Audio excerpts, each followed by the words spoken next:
નમો ભગવતે વાસુદેવાય.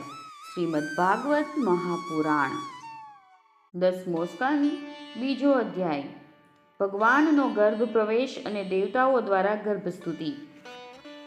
શ્રી સુખદેવજી કહે છે, પરીક્ષિત, કંસ પોતે એક મહાન બળવાન હતો અને બીજું મગધ દેશના રાજા જરાસંઘની તેને બહુ મોટી મદદ મળી રહી હતી. ત્રીજું તેના મિત્રો હતા પ્રલંબાસુર, બકાસુર, ચાણોર, તૃણાવર્ત, અઘાસુર, મુષ્ટિક, અરિષ્ટાસુર, દ્વિવિદ, પૂતના, કેશી અને ધેનુકાસુર. આ ઉપરાંત બાણાસુર અને ભૌમાસુર વગેરે ઘણા દૈત્ય રાજાઓ તેના સહાયક હતા.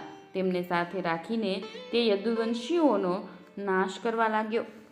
તે લોકો ભયભીત થઈને કુરુ, પાંચાલ, કેકય, શાલ્વ, વિદર્ભ, નિષદ, વિદેહ અને કોસલ વગેરે દેશોમાં જઈને વસ્યા. કેટલાક લોકો ઉપરથી કંસની ઈચ્છા અનુસાર કામ કરતા રહીને તેની સેવામાં લાગ્યા રહ્યા. જ્યારે કંસે એક એક કરીને દેવકીના 6 બાળકો મારી નાખ્યા, ત્યારે દેવકીના 7મા ગર્ભમાં ભગવાનના અંશરૂપ શ્રી શેષજી, જેમને અનંત પણ કહે છે, તે પધાર્યા. અહીં શ્રી શેષજીની વાત કરીએ તો શેષ ભગવાને વિચાર કર્યો કે રામાવતારમાં હું નાનો ભાઈ બન્યો હતો, તેથી મારે મોટા ભાઈની આજ્ઞા માનવી પડી અને વનવાસ જતાં હું તેમને રોકી શક્યો નહીં. શ્રી કૃષ્ણાવતારમાં હું મોટો ભાઈ બનીને ભગવાનની સુંદર સેવા કરી શકીશ. તેથી તેઓ શ્રી કૃષ્ણની પહેલાં જ ગર્ભમાં આવી ગયા. આનંદ સ્વરૂપ શેષજી ગર્ભમાં આવ્યા ત્યારે દેવકીજીને સ્વાભાવિક જ હર્ષ થયો, પરંતુ કંસ કદાચ આને પણ મારી નાખે એવા ભયથી તેમનું દુઃખ પણ વધી ગયું. વિશ્વાત્મા ભગવાને જોયું કે મને જ પોતાના સ્વામી અને સર્વસ્વ માનવાવાળા યદુવંશીઓને કંસ દ્વારા અતિશય સતાવવામાં આવી રહ્યા છે, ત્યારે તેમણે પોતાની યોગમાયાને એવો આદેશ આપ્યો કે દેવી કલ્યાણી, તમે વ્રજમાં જાઓ. તે પ્રદેશ ગોવાળો અને ગાયોથી સુશોભિત છે. ત્યાં નંદ બાવાના ગોકુળમાં વસુદેવજીના પત્ની રોહિણીજી રહે છે. વસુદેવજીની બીજી પણ પત્નીઓ કંસના ભયથી ગુપ્ત સ્થાનોમાં રહે છે. અત્યારે મારો તે અંશ, જેને શેષ કહે છે, દેવકીજીના ઉદરમાં ગર્ભરૂપે સ્થિત છે. તેને ત્યાંથી લઈને તમે રોહિણીજીના ઉદરમાં મૂકી દો. કલ્યાણી, હવે હું મારા સમસ્ત જ્ઞાન, બળ વગેરે અંશો સાથે દેવકીજીનો પુત્ર થઈશ અને તમે નંદજીના પત્ની યશોદાજીના ગર્ભથી ઉત્પન્ન થશો. તમે લોકોને ઈચ્છિત વરદાન આપવામાં સમર્થ થશો.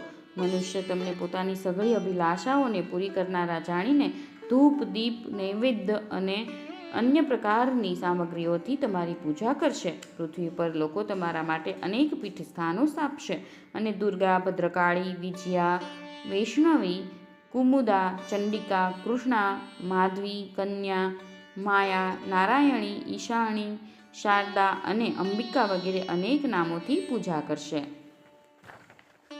દેવકીજીના ગર્ભનું સંકર્ષણ કરવાથી શેષજીને લોકો સંકર્ષણ કહેશે. વળી લોકોને રમણ કરાવનાર હોવાથી તેમને રામ પણ કહેશે અને અતિશય બળ હોવાને કારણે તેઓ બળભદ્ર પણ કહેવાશે.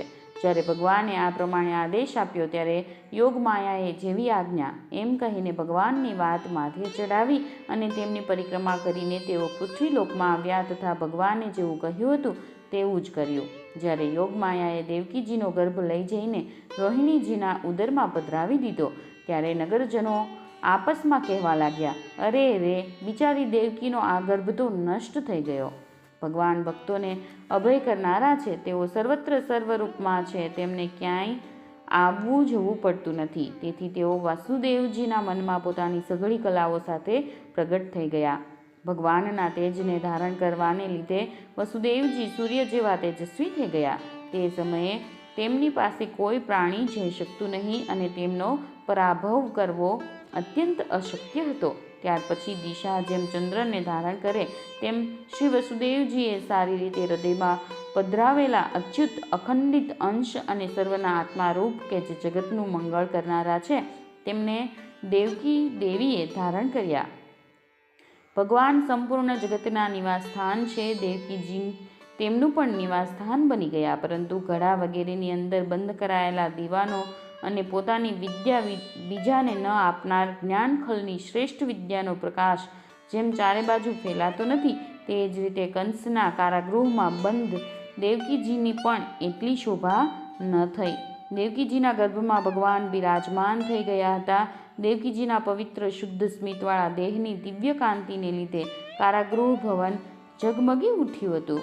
જ્યારે કંસે દેવકીજીને જોયા ત્યારે તે મનમાં કહેવા લાગ્યો, હવે મારા પ્રાણોને હરનાર વિષ્ણુએ આના ગર્ભમાં અવશ્ય પ્રવેશ કર્યો છે, કારણ કે આ પહેલાં દેવકી આવી તેજસ્વી ક્યારેય ન હતી. હવે આ પરિસ્થિતિમાં મારે તાત્કાલિક શું કરવું જોઈએ? દેવકીને મારી નાખવી એ તો સારું નથી, કારણ કે વીર પુરુષો સ્વાર્થવશ પોતાના પરાક્રમને કલંકિત કરતા નથી.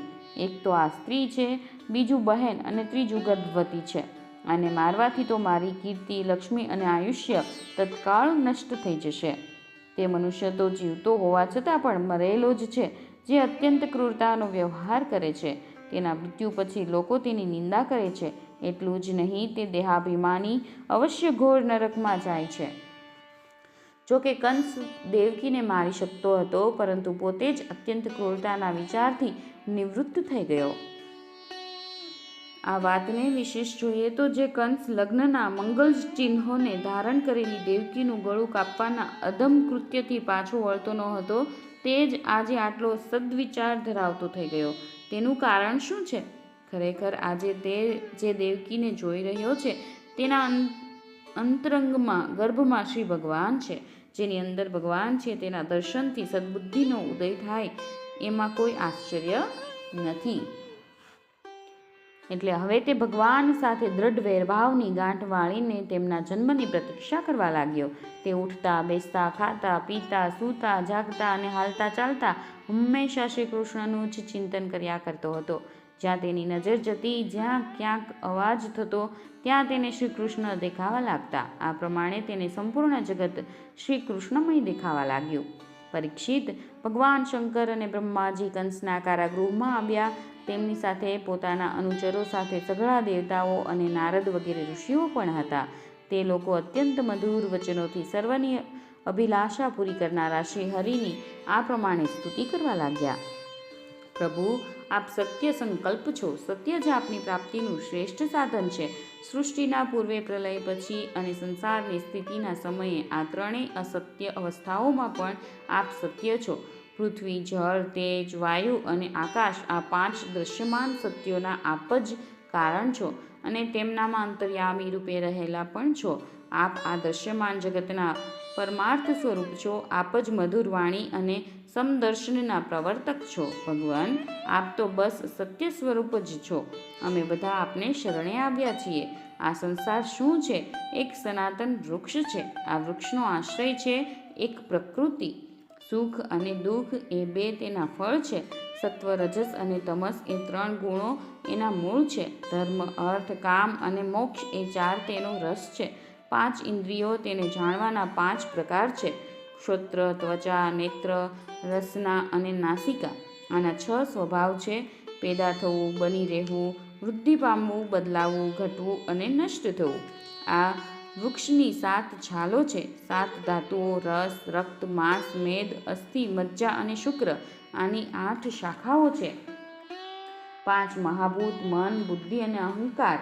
આના મુખ વગેરે 9 દ્વાર છે: પ્રાણ, અપાન, વ્યાન, ઉદાન, સમાન, નાગ, કૂર્મ, કૃકલ, દેવદત્ત અને ધનંજય. આ 10 આ વૃક્ષના પાંદડા છે.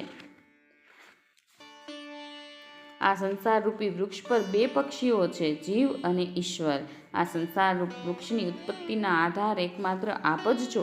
આપમાં જ આનો પ્રલય થાય છે અને આપના જ અનુગ્રહથી આની રક્ષા પણ થાય છે.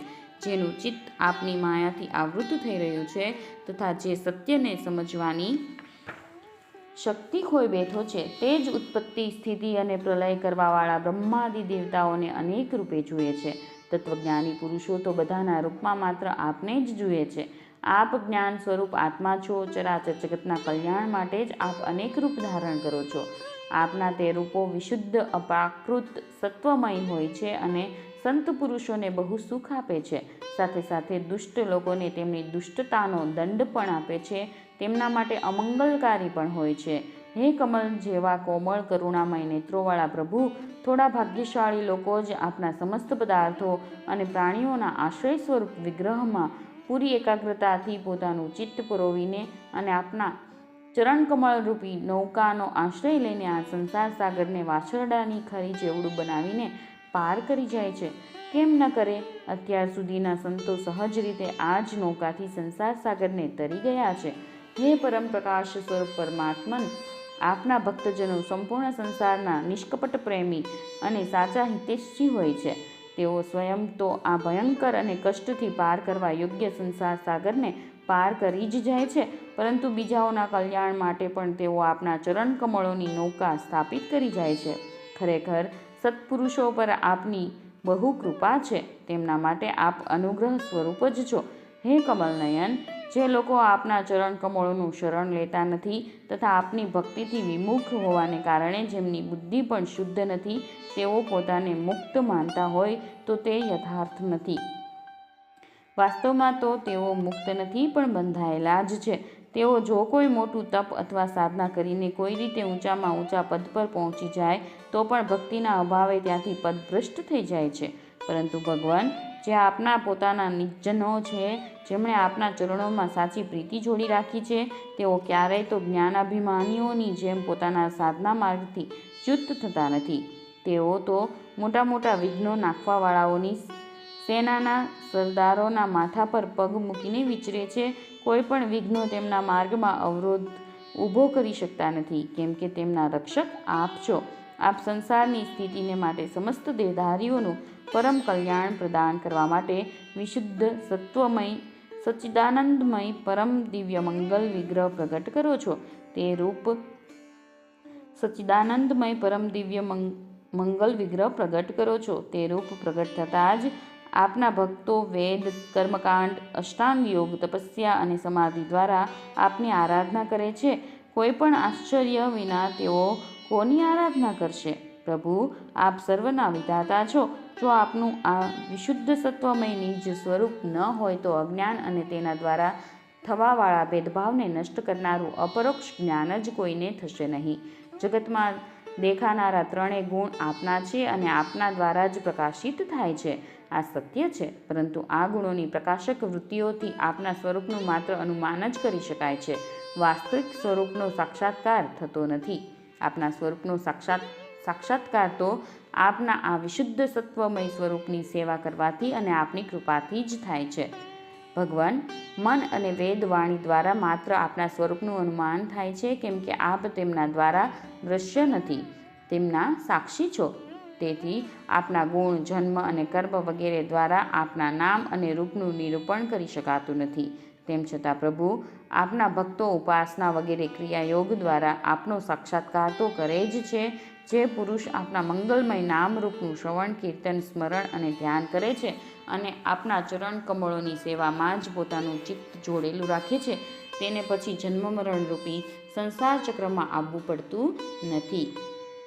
સંપૂર્ણ દુઃખોને હરવાવાળા ભગવાન, આપ સર્વેશ્વર છો. આ પૃથ્વી તો આપનું ચરણ કમળ જ છે. આપના અવતારથી હવે તેનો ભાર ઉતરી ગયો. ધન્ય છે પ્રભુ. અમારા માટે એ મોટું સૌભાગ્ય છે કે અમે લોકો આપના સુંદર સુંદર ચિહ્નોથી યુક્ત ચરણ કમળોથી વિભૂષિત પૃથ્વીને જોઈશું અને સ્વર્ગલોકને પણ આપની કૃપાથી કૃતાર્થ જોઈશું. પ્રભુ, આપ અજન્મા છો. આપના જન્મના કારણ વિશે અમે કોઈ તર્ક કરીએ તો એટલું જ કહી શકીએ છીએ કે આ આપનો એક લીલા વિનોદ જ છે. આવું કહેવાનું કારણ એ છે કે આપ તો દ્વૈતના લેશમાત્રથી રહિત સર્વના અધિષ્ઠાન સ્વરૂપ છો. આ જગતની ઉત્પત્તિ, સ્થિતિ તથા પ્રલય જે દેખાય છે તે અજ્ઞાનને કારણે આપના ઉપર આરોપિત છે. પ્રભુ, આપે જે રીતે અનેકવાર મત્સ્ય, હયગ્રીવ, કચ્છપ, નૃસિંહ, વરાહ, હંસ, રામ, પરશુરામ અને વામન અવતાર ધારણ કરીને અમારી અને ત્રણેય લોકની રક્ષા કરી છે, તે જ રીતે હે પ્રભુ, આપ આ વખતે પણ પૃથ્વીનો ભાર ઉતારો. હે યદુનંદન, અમે આપના ચરણોમાં વંદન કરીએ છીએ. દેવકીજીને સંબોધિત કરીને માતાજી, એ મોટા સૌભાગ્યની વાત છે કે આપની કુખમાં અમારા બધાનું કલ્યાણ કરવા માટે સ્વયં ભગવાન પુરુષોત્તમ પોતાના જ્ઞાન, બળ વગેરે અંશ સાથે પધાર્યા છે. હવે આપને કંસથી લગીરે ભય રાખવો જોઈએ નહીં. હવે તો તે થોડા દિવસનો જ મહેમાન છે. આપનો પુત્ર યદુવંશની રક્ષા કરશે. શ્રી સુખદેવજી કહે છે, પરીક્ષિત, બ્રહ્માદિ દેવતાઓએ આ પ્રમાણે ભગવાનની સ્તુતિ કરી છે. તેમનું રૂપ ઈદમિત્થમ અર્થાત આ છે એવું તો નિશ્ચિત રૂપે કહી શકાતું નથી. આ પોતપોતાની મતિ અનુસાર તેનું નિરૂપણ કરે છે. આ પછી બ્રહ્માજી અને શંકરજીને આગળ કરીને દેવતાઓ સ્વર્ગમાં સિધાવી ગયા. 10મા સ્કંધના પૂર્વાર્ધ અંતર્ગત ગર્ભમાં રહેલા વિષ્ણુ ભગવાનની બ્રહ્માજી વગેરેએ કરેલી સ્તુતિ એ નામનો બીજો અધ્યાય સમાપ્ત.